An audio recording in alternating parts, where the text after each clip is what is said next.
अस्सलाम वालेकुम। अनकही बातें विद एम ए जावेद की एक नई एपिसोड के साथ आज फिर मैं हाजिर हूँ। अनकही बातें एक ऐसी पॉडकास्ट सीरीज़ है जिसमें मैं आपके सामने कुछ ऐसे लोगों को लेके आता हूँ जिन्होंने अपनी फील्ड में कोई ना कोई ऐसा कारनामा या ऐसा काम ज़रूर किया होता है जो कि वो बहुत इंपॉर्टेंट होता है कि जिसको दुनिया के सामने लाया जाए। मेरे साथ पहली पॉडकास्ट में बहुत सारे लोग आ चुके हैं ऑलरेडी। आज जो मेरे मेहमान हैं वो शायद आप में से बहुत सारे लोगों की पसंदीदा फील्ड में से हैं। उनका ताल्लुक उस बैकग्राउंड से है जहाँ से शायद आप लोग बहुत पसंद करते हैं, और ये बात मैं इसलिए कह रहा हूँ कि उस फील्ड के रेलिवेंट जो लोग पहले मेरे पास पॉडकास्ट में आए हैं, आपने वो पॉडकास्ट को बहुत पसंद किया है। सो मेरे आज मेहमान हैं तैयब साहब। ये चार्टर्ड अकाउंटेंट हैं। 17 साल से ऊपर इनका तजर्बा हो चुका है इस फील्ड में काम करते हुए। ये मज़ीद क्या करते हैं, क्या क्या सर्विसेज देते हैं स्पेसिफिकली अपनी इस फील्ड में, ये हम उन्हीं से जानेंगे। बट स्टार्ट में मैं उनको वेलकम करूँगा। अस्सलाम वालेकुम सर। वालेकुम अस्सलाम। सर क्या हाल चाल है आपके? जी अल्हम्दुलिल्लाह बिल्कुल ठीक ठाक। थैंक यू सर, आप आज आए। आज हम बहुत सारी अनकही बातें करेंगे, तो अनकही बातों में स्टार्ट करते हैं पहले सवाल से कि आप कोई अनकही बात अपने बचपन के बारे में या अपने एजुकेशनल बैकग्राउंड के बारे में कुछ बताना चाहें जिससे लोगों को पता लगे कि शायद अगर वो होता है अक्सर लोगों का कोई स्टडी में बहुत अच्छे नहीं होते और बाद में वो बहुत अच्छे एक सक्सेसफुल पर्सन बन जाते हैं, या ऐसी बात, या आप कोई बचपन से ही एक्स्ट्राऑर्डिनरी पढ़ाकू थे तो कोई ऐसी बात शेयर करें ऑडियंस के लिए और फिर हम उससे आगे लेके चलेंगे सिलसिले में। बचपन से मैं कोई बहुत ज़्यादा कोई ब्रिलियंट तो नहीं था, टॉपर तो नहीं कह सकते, लेकिन अबव एवरेज स्टूडेंट में था। घर में पढ़ाने वाले काफ़ी थे तो इसलिए पढ़ना भी पड़ता था और अल्हम्दुलिल्लाह क्लास में एक अच्छी पोजीशन आ भी जाती थी। मेरा ताल्लुक जो है वो बेसिकली मैं एक छोटे से सिटी से हूँ, खानेवाल से। बेसिक एजुकेशन मेरी वहीं से खानेवाल से थी। स्कूलिंग भी उसके बाद एफएससी मैंने की खानेवाल से। उसके बाद जो है सीए का पता चला मुझे।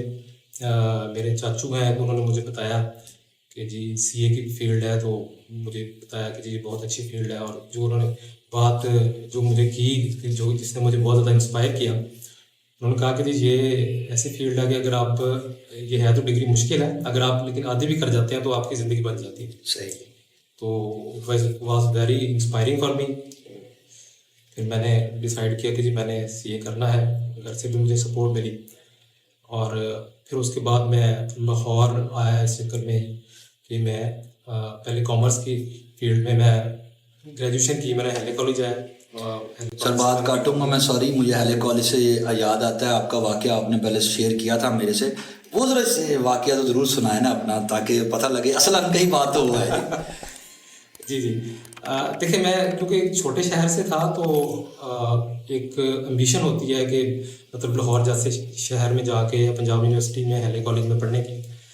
तो मैंने अप्लाई किया था एडमिशन के लिए, तो मुझे पता चला कि मेरिट लिस्ट लगी है और उसमें आपका नाम आ गया। तो मैं बड़ा खुश हुआ। सही। बहुत अमेजिंग बात है मेरे लिए कि मैं लाहौर जाऊंगा, हेले कॉलेज में पढ़ूंगा। बहरहाल मैं खुशी खुशी लाहौर पहुंच गया। इतना चीज़ों का आइडिया भी नहीं था कि क्या प्रोसीजर्स होते हैं। तो वहाँ पे आके मैंने कहा कि जनाब मेरा मेरिट लिस्ट में नाम आ गया, ये नंबर है। और उस दिन फी चालान मिल रहे थे कि फी चालान डिपॉजिट कराएं और एडमिशन कन्फर्म हो। तो उन्होंने मुझे कहा कि जी आप ओरिजिनल डॉक्यूमेंट्स लेके आए हैं, ओरिजिनल डिग्री मैट्रिक की और एफएससी की। मैंने कहा जी मैं वो तो नहीं लाया, फोटो कापीज हैं वो पहले भी दी हुई हैं। तो उन्होंने कहा जी वो ओरिजिनल डिग्रीज जो हैं वो उस वक्त वो रखते थे। सही। ताकि आप अगर डिफरेंट जगहों पे अप्लाई किया हुआ है तो जहाँ पे आप ओरिजिनल डिग्रीज देते हैं तो वहाँ पे आपका एडमिशन कन्फर्म होता है। लेकिन मुझे उस चीज़ का आइडिया नहीं था, तो मैं एकदम बड़ा डिसपॉइंट हो गया कि ये तो काम बड़ा ख़राब हुआ। खैर मैंने उन्होंने कहा जी प्रिंसिपल को जो है आप जाकर रिक्वेस्ट करें। प्रिंसिपल को मैंने रिक्वेस्ट की लेकिन उन्होंने पहले नहीं मानी। खैर मैं वहीं पे रहा। शाम को प्रिंसिपल साहब जब जाने लगे उन्होंने देखा कि जी अभी तक बाहर ही खड़ा है। तो उन्होंने मुझे कहा जी आप एप्लीकेशन एक लिख के दे दें, उसमें कहें कि जी मैं ओरिजिनल डॉक्यूमेंट्स जो है वो नहीं लेके आ सका, तो मैं कल जमा करवा दूँगा ये ओरिजिनल डॉक्यूमेंट्स, और अगर मैं कल तक ना करा सकूँ तो मेरा एडमिशन जो है वो कैंसिल।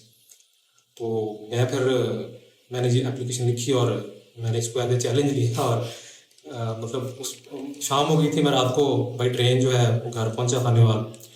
और स्टेशन से मैंने जो भी रिक्शा वगैरह लिया, मैंने उसको कहा कि भाई जाना भी और आना भी है। सही है। तो घर के बाहर जाके रिक्शा रुका और फिर मैं घर गया और ओरिजिनल डॉक्यूमेंट्स उठा के जब मैं जब वापस आया फिर ट्रेन पे बैठा और जो है सुबह को मैं लाहौर पहुंच गया। और जब सुबह मैं प्रिंसिपल साहब के ऑफिस पहुंचा तो मेरी वही हालत थी जो कल वाले कपड़े थे, और नींद भी नहीं पूरी हुई थी, अजीब सी हालत थी। वो मुझे देख के जो है ना खुश हुए और उन्होंने मुझे बड़ा अप्रिशिएट किया। उन्होंने कहा जी आपका ये जो पैशन है ये मुझे बड़ा पसंद आया, अगर आप इसी तरह ही यही पैशन रखते हो तो आप ज़िंदगी में आगे जो है बड़े कामयाब हो जाओगे। तो फिर अल्हम्दुलिल्लाह मेरा एडमिशन हो गया। सही। तो ये था वो वाक़या। वो बहुत सर इंटरेस्टिंग बात है मेरे लिए तो। आज के दौर में अगर आप किसी यूनिवर्सिटी में जाएं और आपके प्रिंसिपल या प्रोफेसर आपके साथ ये बर्ताव करें तो हम एटीट्यूड दिखाते हैं आज के स्टूडेंट्स, और वो कहते हैं कि जी ये अपने आप को पता नहीं क्या समझते हैं। तो लेकिन ये जज्बा है जो कि वो कहते हैं ना कि अगर आप बड़ों की इज़्ज़त करते हैं और अपने पैशन के आपको होता है कि जी हमें ये अचीव करना है, तो फिर रातों रात आप वापस खाने वाले से जाके और उसी हालत में वापस आते हैं। और शायद यही वो जज्बा था कि आज आप इस मुकाम पे मौजूद हैं कि इतने साल हो गए हैं आपको इस फील्ड में काम करते हो और आपका अल्हम्दुलिल्लाह एक बड़ा नाम है इस फील्ड में। सर नेक्स्ट सवाल की तरफ चलते हैं। सर आपको 17 साल से ऊपर हो गया तजुर्बा इस फील्ड में रहते हुए, मुझे आप थोड़ा सा बताइएगा कि आप पाकिस्तान के अंदर क्या क्या सर्विसेज प्रोवाइड कर रहे हैं, और इसके अलावा मेरे नॉलेज के मुताबिक आप यूएसए में भी सर्विसेज प्रोवाइड कर रहे हैं। पहले आप पाकिस्तान की सर्विसेज का बताइएगा, फिर हम इसको लिंक करेंगे यूएसए और उसकी सर्विसेज के साथ, उसको फिर हम नेक्स्ट क्वेश्चन में डिस्कस करते हैं। जी पाकिस्तान में जो है क्योंकि मैं चार्टर्ड अकाउंटेंट हूँ, हमारी चार्टर्ड अकाउंटेंट फर्म है। नॉर्मली जो सर्विसेज होती हैं उसमें ऑडिट की, टैक्सेशन की और बिजनेस एडवाइजरी ये सर्विसेज होती हैं। और पिछले कुछ अरसे से अल्हम्दुलिल्लाह हमने जो है यूएसए में भी अपनी जो है वो प्रेजेंस जो है वो की है, और वहाँ पे हम भी यही सर्विसेज दे रहे हैं।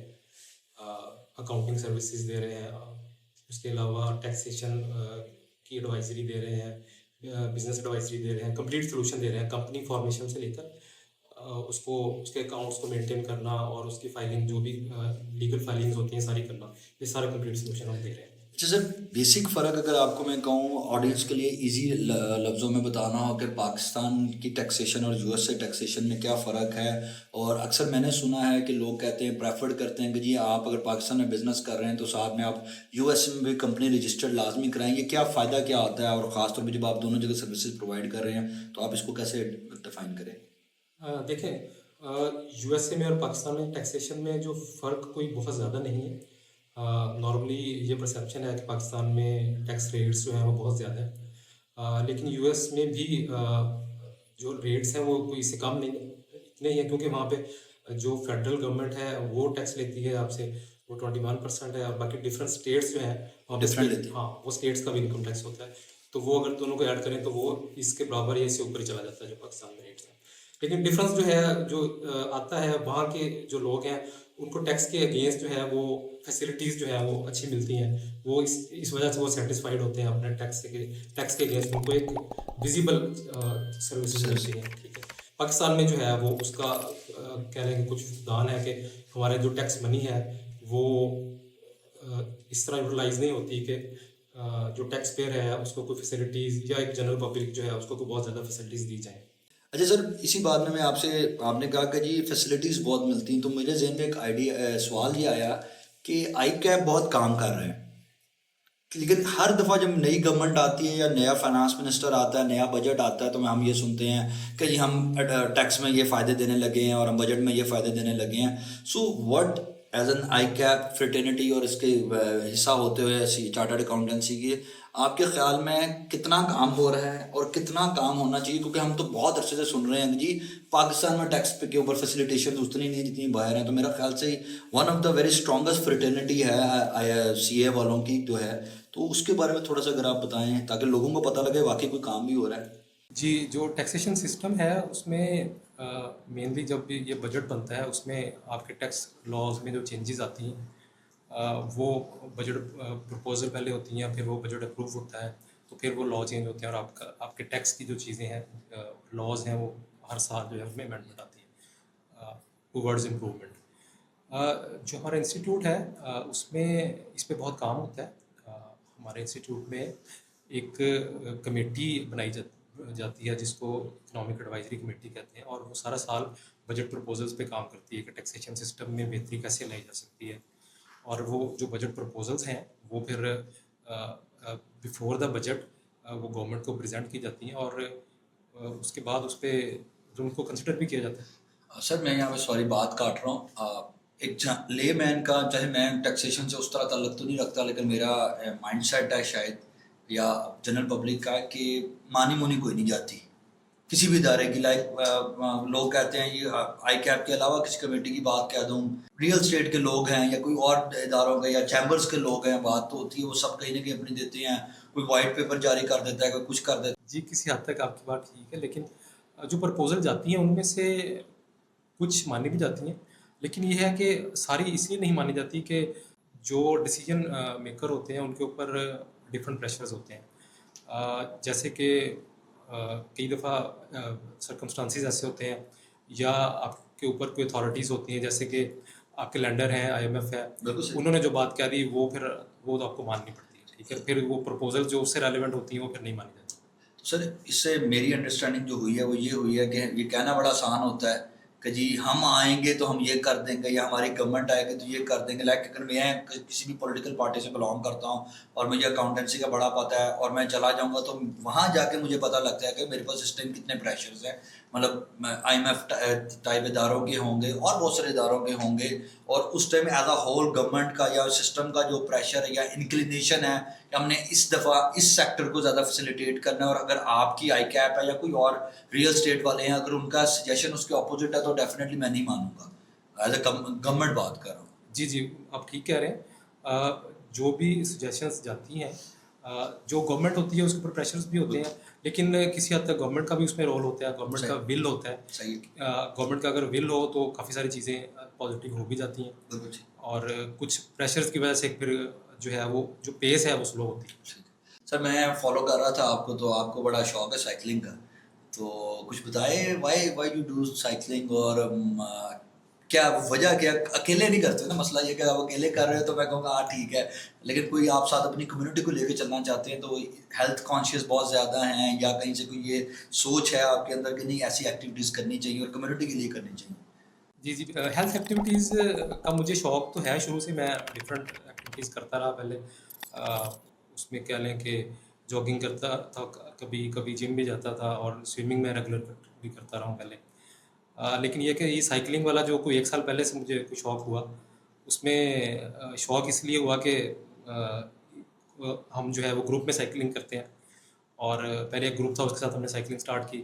फिर हमारे जो प्रोफेशनल फेलोज़ हैं, हमारे CA के जो दोस्त हैं, उन्होंने हमने मिलके अपना ग्रुप बनाया, और ये बड़ी अच्छी हेल्थ एक्टिविटी है। और उसमें क्योंकि हमारे जो फेलोज़ हैं, जो हम चार्टर्ड अकाउंटेंट्स होते हैं, हमारा जो काम की नेचर इस तरह की होती है कि हम हमारी फिज़िकल एक्टिविटी नहीं रहती, तो इसलिए हमने जो है ना लोगों को इस चीज़ पे मोटिवेट किया कि आप कोई हेल्थ एक्टिविटी रखें। इसमें ये वाली जो हेल्थ एक्टिविटी है साइकिलिंग की, ये थोड़ी सी इंजॉयबल भी है। सब दोस्त आते हैं, जो हमारे प्रोफेशनल फेलोज़ हैं, हम मिलकर राइड भी करते हैं, फिर गपशप भी होती है, एक नेटवर्किंग भी हो जाती है।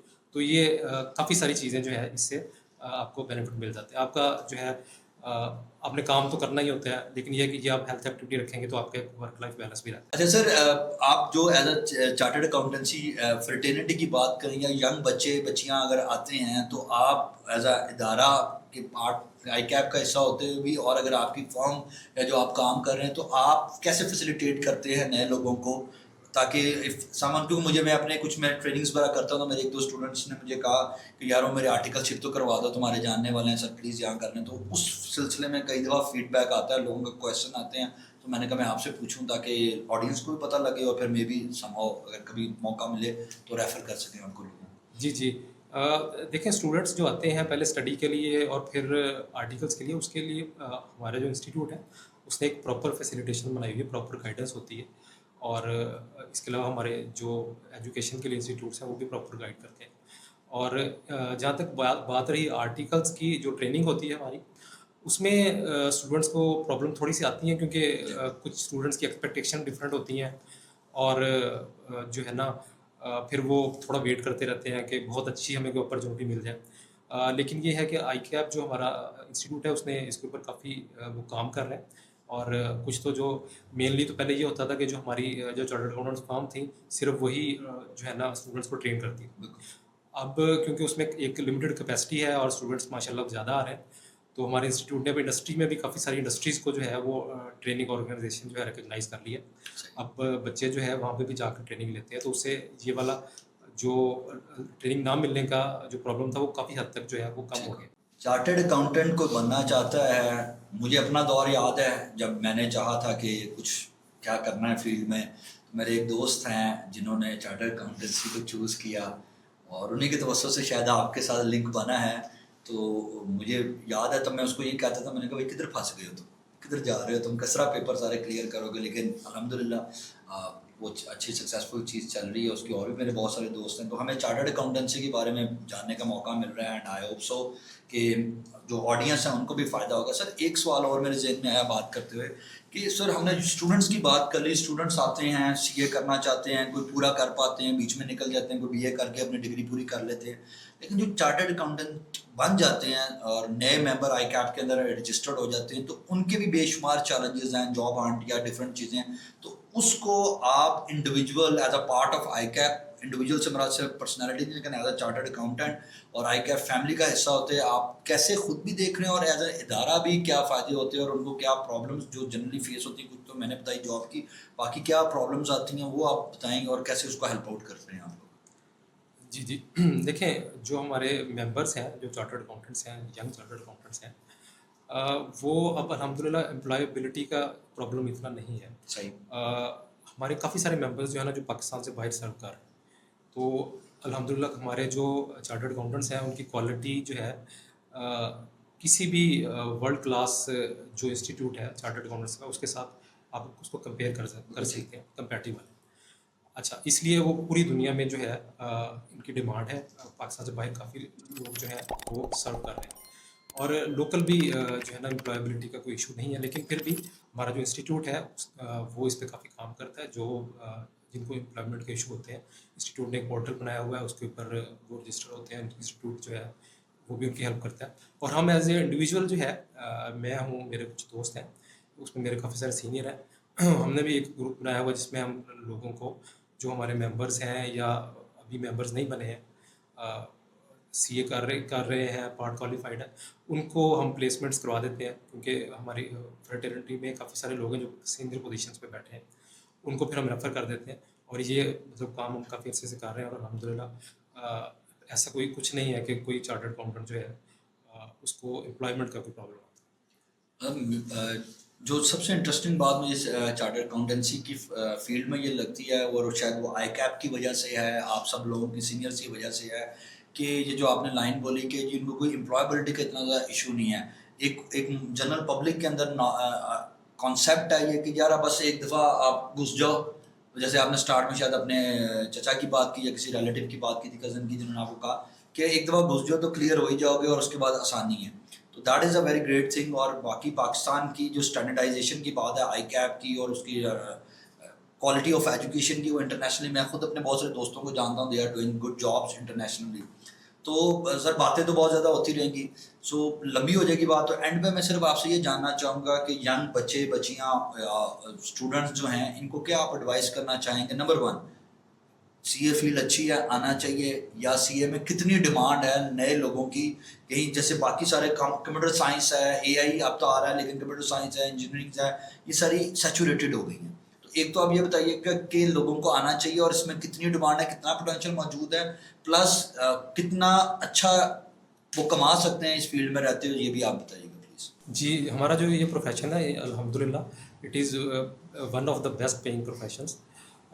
इसमें बिल्कुल आना चाहिए और अगर आप फोकस्ड रहें तो सीए करना कोई मुश्किल नहीं है। आप कमिटेड रहें, हार्ड वर्क करते रहें और फोकस्ड रहें तो ये हो जाता है। अच्छा, अब जब सीए आप कर लेते हैं तो एम्प्लॉयबिलिटी का कोई इशू नहीं है। वर्ल्ड वाइड इसकी डिमांड है। आपने डिमांड का पूछा, डिमांड है कि लोकली भी डिमांड है। लोकली अभी अक्सर जगहों पे होता है कि वो जो है एक क्वालिफाइड चार्टर्ड अकाउंटेंट ढूंढ रहे होते हैं लेकिन नहीं मिल रहा होता। ठीक है, तो वर्ल्ड वाइड भी इसकी डिमांड है, पाकिस्तान में भी है और इसमें कोई दूसरी राय नहीं है कि जो सीए है वो एक वेल पेइंग प्रोफेशन है और ये इसमें लोगों को आना चाहिए। Sir last but not the least मैं कहता रहूँगा तो सवाल अच्छे रहेंगे, लास्ट सवाल ये पूछूंगा क्योंकि सर कोई भी टिप जनरल पब्लिक के लिए ऑडियंस में आप किसी को भी कहना चाहें, स्टूडेंट्स हैं या न्यू मेंबर्स हैं आई कैप के, एनी एडवाइस जो आप देना चाहें सर? जी, एडवाइस में ये है कि जो हमारे न्यू मेंबर्स हैं या इवन जो स्टूडेंट्स हैं, आप अपने एथिक्स पे कंप्रोमाइज़ ना करें। हमारे जो मेंबर्स हैं उनके लिए तो आईकैप ने भी प्रोफेशनल एथिक्स दिए हुए हैं, और वैसे भी जनरल जनरल जो एथिक्स होते हैं, आप एथिक्स से जो है वो डेविएट ना करें, विद इन एथिक्स रहें। अब तो आपकी कामयाबी को कोई नहीं रोक सकता। और इसके अलावा ये है कि आप अपना वर्क लाइफ बैलेंस रखें, फैमिली को टाइम दें, अपनी हेल्थ को टाइम दें, और प्रोफेशन को तो टाइम आपने देना ही देना है। लेकिन ये है कि आप वर्क लाइफ बैलेंस रखेंगे तो इंशाल्लाह आप सक्सेसफुल प्रोफेशन में भी रहेंगे, आप एक हेल्दी पर्सन भी होंगे और फैमिली के साथ भी कनेक्टेड रहेंगे। तो ये एक फार्मूला है एक अच्छी लाइफ का कि आप वर्क लाइफ बैलेंस रखें। Thank you very much Tayyab साहब, बहुत शुक्रिया आपका कि आप हमारे शो में आए, हमारी पॉडकास्ट में आए, रिकॉर्डिंग की, आपने हमारे साथ बहुत कुछ वैल्यूएबल शेयर किया। और मैं जनरल ऑडियंस को कहूँगा कि ये एक वाहिद एपिसोड है जिसके बाद मैं ये कहूँगा फिर मिलेंगे इंशाल्लाह, बहुत जल्द आपसे मिलेंगे। इस पॉडकास्ट के अलावा हम एक सीरीज स्टार्ट करेंगे जिसके ऊपर हम आपसे और चीज़ें शेयर करेंगे।